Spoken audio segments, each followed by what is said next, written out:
Let me tell you something that might shock you. Your silence is louder than any scream, and to a narcissist, it's the most deafening sound in the world. If you've ever had the courage to stop explaining, stop arguing, and finally go silent with a narcissist, then you already know this isn't just about peace, it's war, psychological war, and the moment you go quiet, you ignite a chain reaction inside the narcissist that will blow your mind. And that's what this talk is about. I'm going to walk you through exactly what happens, step by step. When you stop feeding the ego, when you cut off the drama supply, when you stop dancing in their toxic circus. Because once you go silent, you're not just setting a boundary, you're shattering their illusion of control. Why do you need to stay for this entire talk? Because the narcissist doesn't just go away. They evolve, they manipulate, they lurk, and they return. Understanding this cycle isn't just for closure, it's for survival. And if you miss one step, you risk falling right back into the trap. So let's break the silence by talking about what your silence really does to them. The moment you stop talking, something profound happens, not just to you, but to the narcissist. It's not what they expect. See, narcissists thrive on engagement.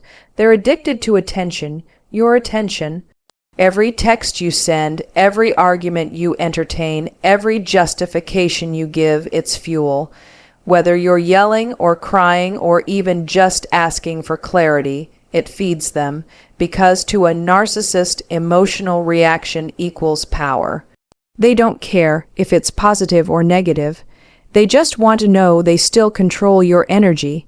But the moment you go silent, that's when everything begins to unravel for them.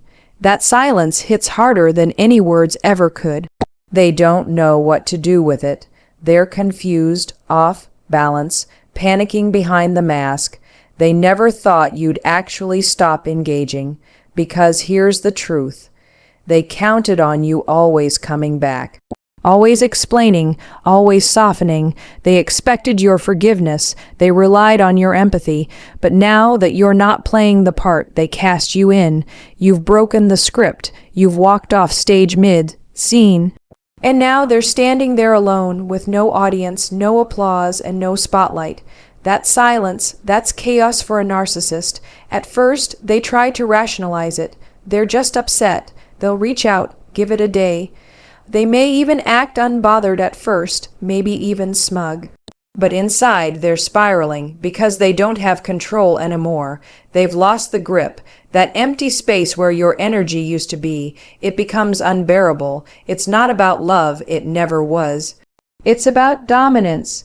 It's about being the center of your emotional universe.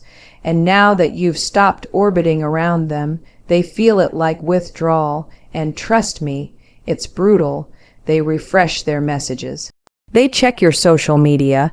They scan for signs that you're still watching them, still thinking about them, still attached. Because silence doesn't just signal distance to a narcissist, it screams rebellion. It says, I'm not playing anymore. And nothing threatens a narcissist more than the loss of an audience.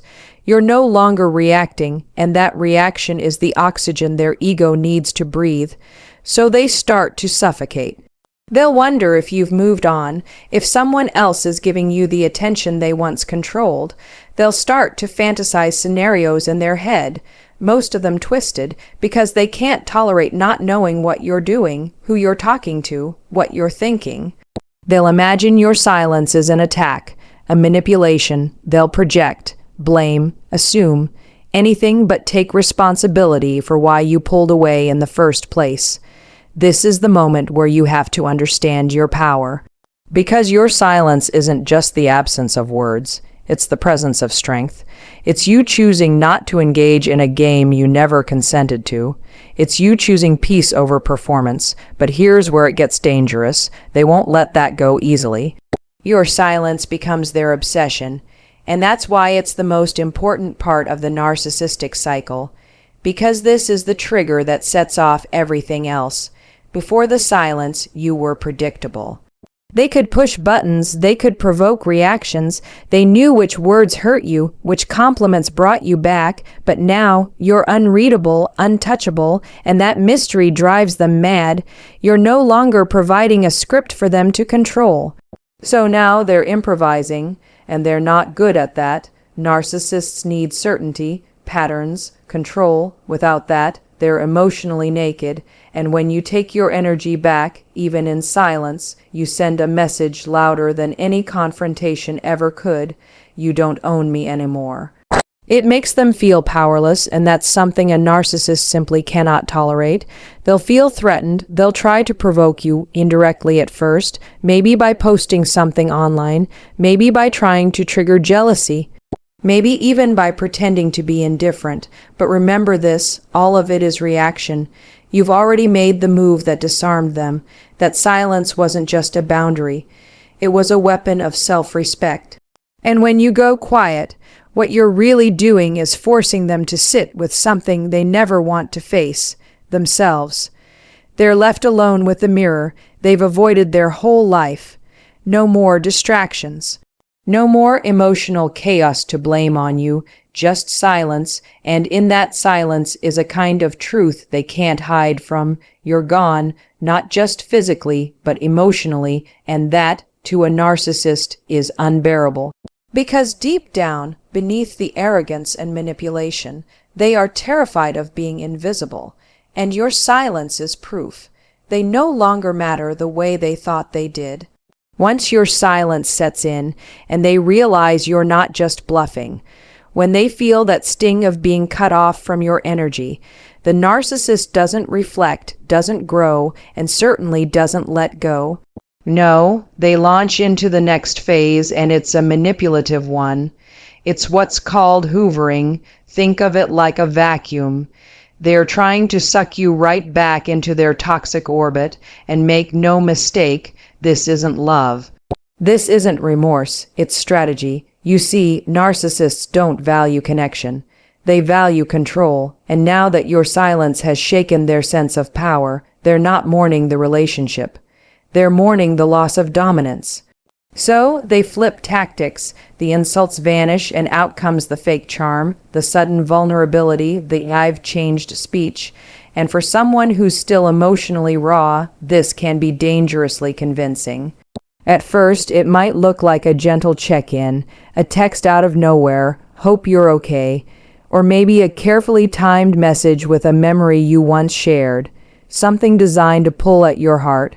"I was just thinking about that time we went to the lake. Miss those days." Maybe they even go deeper. "I can't stop thinking about you. I miss you. Can we talk?"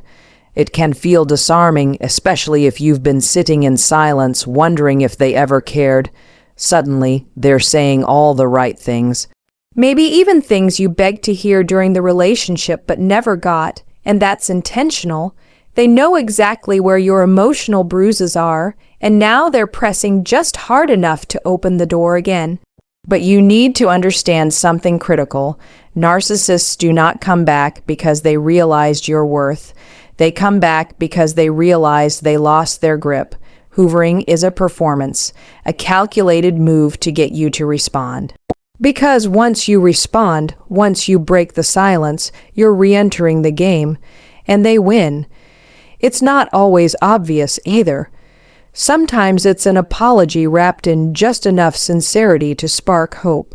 Other times it's subtle guilt. "I've been so depressed without you. I haven't eaten in days. I've realized so much." It's bait. And if you're not prepared, if you haven't grounded yourself in the truth of why you left, it can pull you right back into that emotional loop. That's what hoovering feeds on, your empathy, your hope, your loneliness. What makes hoovering so dangerous is how expertly it mimics emotional healing. It looks like change. It sounds like growth. But it's none of those things. It's a script they've used before and will use again, and the moment you respond, the dynamic starts shifting back in their favor. You go from being silent and strong to being open and vulnerable again. And once they've pulled you back in, the charm fades, the apologies dry up, The old behaviors return because they never wanted resolution. They wanted access. The hoovering phase is all about getting that access back. Not because they miss you, but because they miss controlling you, and if you let them in even just a little, they'll take a mile, not to rebuild something better, but to make sure you never truly walk away again.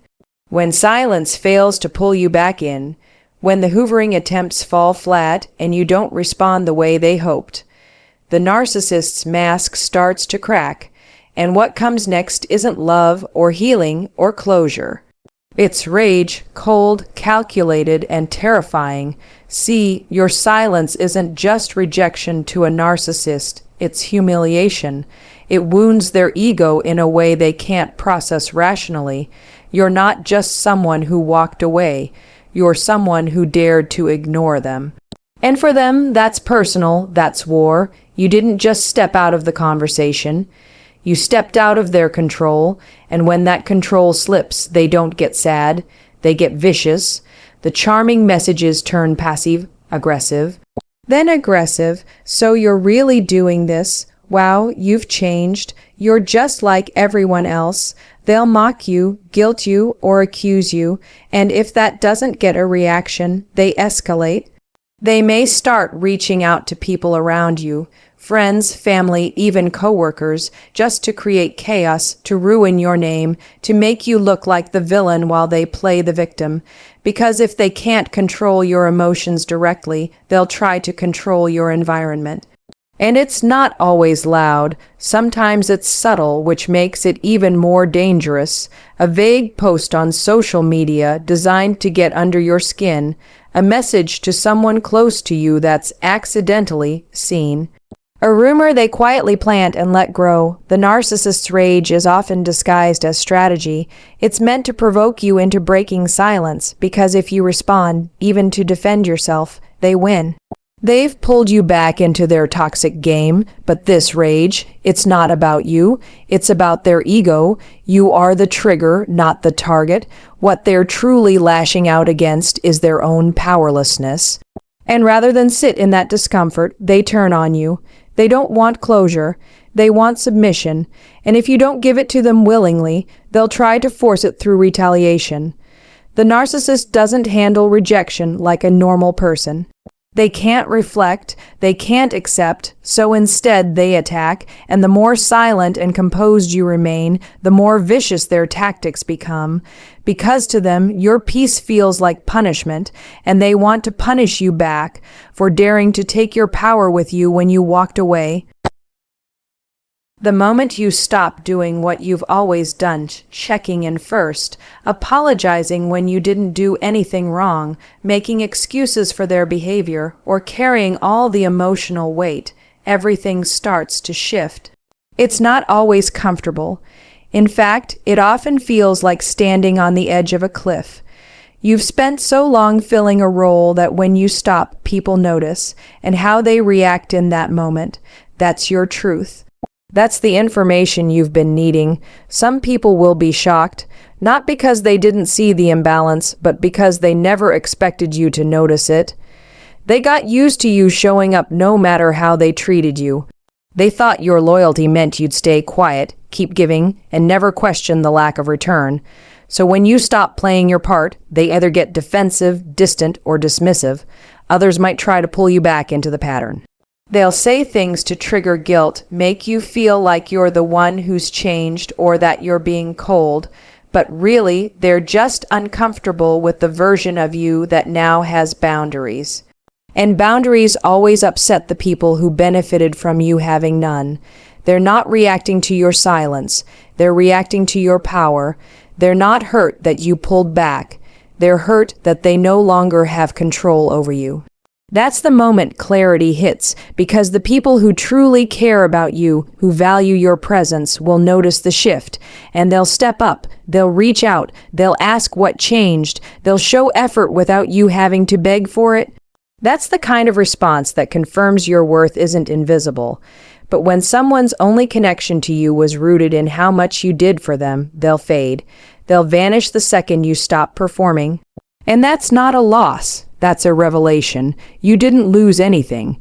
You just stopped feeding a dynamic that required your silence to survive. You stopped playing a role that wasn't sustainable. And in doing so, you created the space to see who really values you, and who only valued the version of you that never asked for more. There's a quiet kind of healing that begins the moment you stop trying to get someone else to see your value and start seeing it yourself. It's not instant, it's not loud, but it's powerful.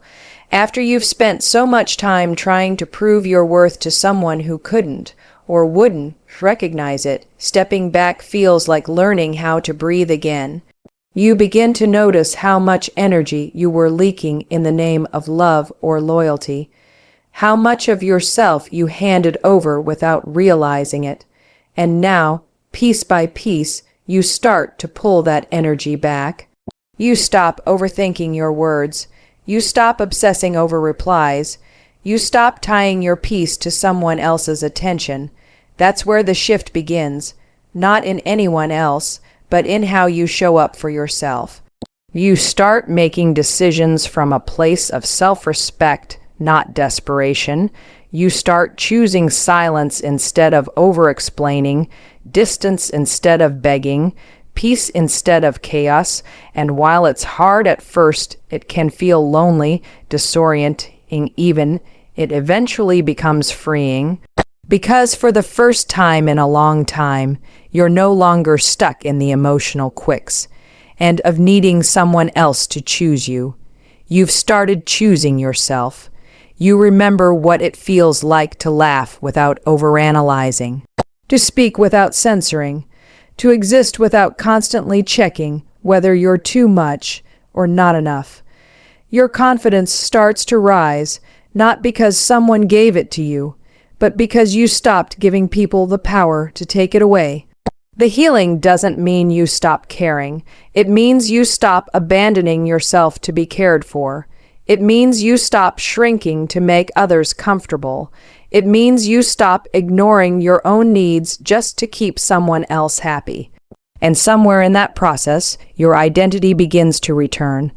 The version of you that existed before the disappointment, the doubt, the fear, that version slowly comes back, maybe stronger, definitely wiser, and most importantly, whole. You begin to understand that your worth was never dependent on how someone treated you. It was only hidden under all the places you were trying to earn love that should have been given freely. When you finally stop tolerating behavior that diminishes you, a new standard is born, not just for how others treat you, but for how you treat yourself. This isn't about building walls or becoming cold, it's about clarity. You stop listening to apologies with no follow-through, to promises that dissolve by morning, to the potential of who someone might become. You start watching behavior, not excuses, actions, not intentions. Because you've learned, often the hard way, that words can be beautiful distractions, but they don't pay emotional rent. They don't repair broken trust. They don't build consistency. From this point on, you begin to require alignment. You begin to require that someone shows up with the same level of energy they expect from you. It's not about revenge. It's about alignment. You're not punishing anyone. You're protecting your peace. You're no longer willing to live in confusion, waiting for clarity to arrive in someone else's timeline. If they care, it will show. If they respect you, it will be clear. If they want to be in your life, they'll make an effort. You're done decoding mixed signals, rationalizing disrespect, or bending just to keep something barely standing. That version of you no longer exists. You've outgrown it, and with that growth comes a powerful filter. Anyone who wants to stay in your life has to rise to meet you. This new standard becomes a quiet compass. It shapes your boundaries, your relationships, your conversations. You stop chasing closure from people who were never honest to begin with. You stop watering dead plants. You stop mistaking crumbs for care, and most of all, you stop believing that your value is up for debate. It's not. You don't need to convince someone of your worth. You don't need to shrink to be accepted. The right people won't make you feel like you're asking for too much. They'll show you you were asking too little, and that realization, that's the real breakthrough, because once you raise your standard, everything around you starts to shift. Not because the world suddenly changes, but because you do. You're no longer waiting to be chosen. You're busy choosing what's best for you. So here's the truth. When someone stops valuing you, the worst thing you can do is keep handing them more of what they already take for granted. You don't need to scream, cry, explain, or beg. You don't need to turn yourself into a version of you they might finally appreciate. What you need is to get quiet, get clear, and pull back. That simple shift, when done from a place of self-respect, not resentment, creates space. Space for truth, space for clarity, space for your healing, and the most powerful thing, it changes the energy entirely. It lets you see exactly who wants to be in your life, and who just liked the way you kept showing up no matter how they treated you. This trick isn't about mind games. It's not manipulation. It's about standing up for yourself without having to say a word. It's about creating emotional boundaries that protect your peace. It's about finally refusing to chase people who are comfortable watching you drown.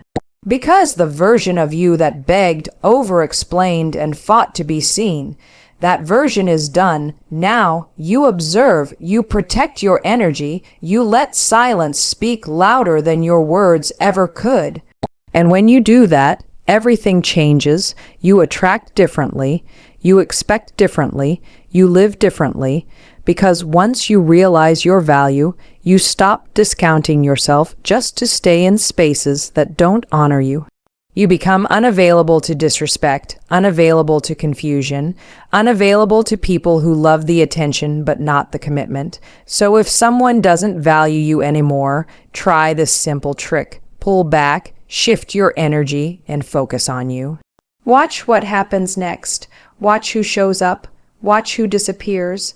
Watch how much lighter you feel without carrying what was never yours to hold in the first place. Because at the end of the day, your peace is your responsibility.